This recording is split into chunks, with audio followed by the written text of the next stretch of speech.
फागुन के मस्त महीना में सबके मन झूमे लागेला। देवता लोग भी फागुन के रंग में रंगा जाले। एक बार के बात है, भगवान शंकर जी देखले कि सबे लाल लाल पानी में रंगाइल बा। तब भोले बाबा गौरा जी से कहले, हाँ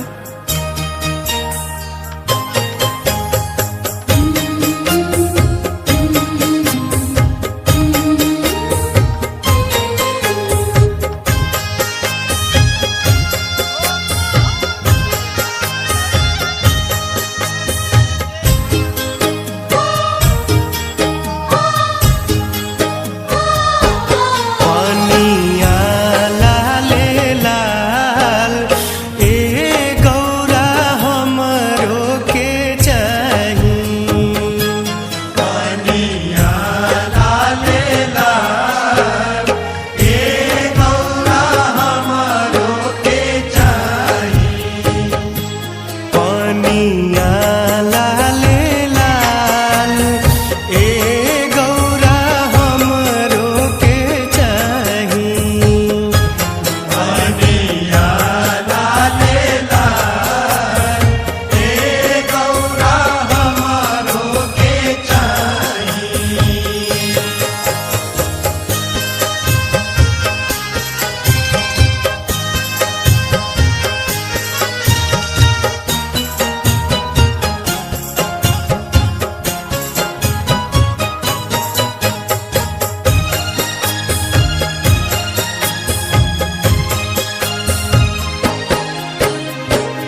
पनिया लाल लाल ए गौरा हमरो के चाही पनिया लाल लाल ए गौरा हमरो के चाही पनिया लाल लाल ए गौरा हमरो के चाही पनिया लाल लाल ए गौरा हमरो के चाही पनिया लाल लाल ए गौरा हमरो के चाही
कोशिला के राम सुमित्रा के लक्ष्मण हो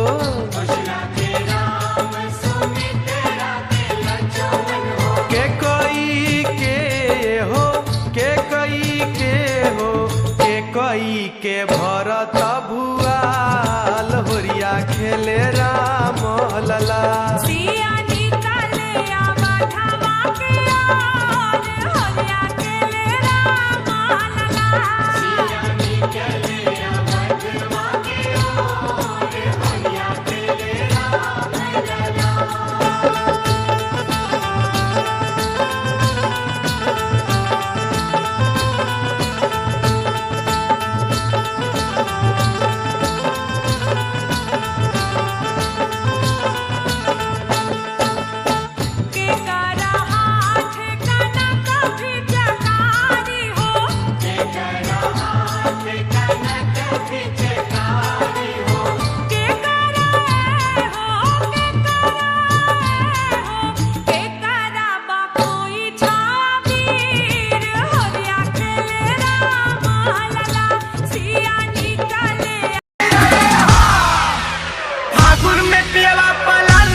देखते बड़ी पिचकारी डे रहीनी धैले रहनी लंगोटा में। देखते बड़ी पिचकारी डे रहीनी धैले रहनी लंगोटा में।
बहुत गुस्सा आता तो के ऊपर जई होता ते ही पिचकारी लेके चली आवता। अरे हो ना रही हो सबके हुआ अपन चौक पिचकारी हो रे चाहेला हम सब कर भाला चाहिला।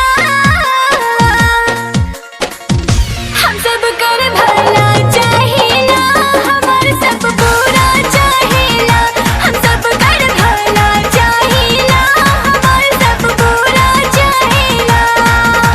सबके हुआ अपन चोख पिचुकारी हो रे चाहेला। सबके हुआ अपन चोख पिचुकारी हो रे चाहेला।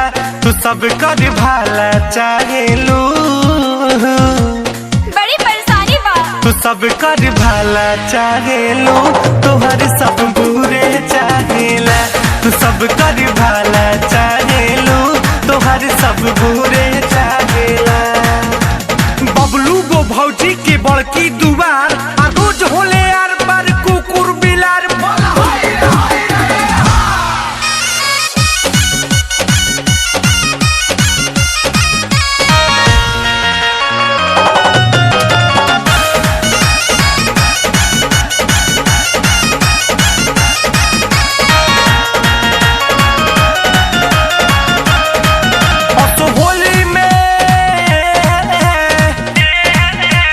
होली खेले में ना होई झमेल डालब लगा के करुआ दिल। जब भौजी के बहिनी भेटई है अकेल डालब लगा के करुआ दिल। आके पूछा रित सवा से कर डिटेल डालब लगा के करुआ दिल।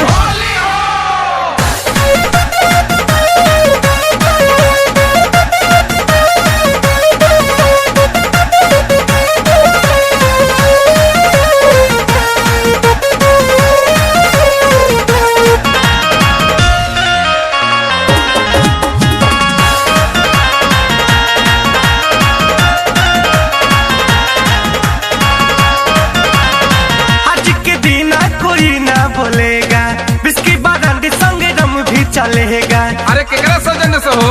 आशीष वर्मा जी के आज के दिन कोई ना बोलेगा। बिस्की बारांडी संगे रम भी चलेगा। ओहो रही मनी दोसरा से जोड़ा चीज घरे के छोड़ा मजा ले लो ना आज बहरी के बहरी के बहरी के। भोला भैया मानो ना बात में हरी के न तो जया डीजे पपी के। मानो ना बात में हरी के न तो जया डीजे पपी के। कोमल किशोर राजू भौजी मरी है तब अरे मरवा लिहल जाई।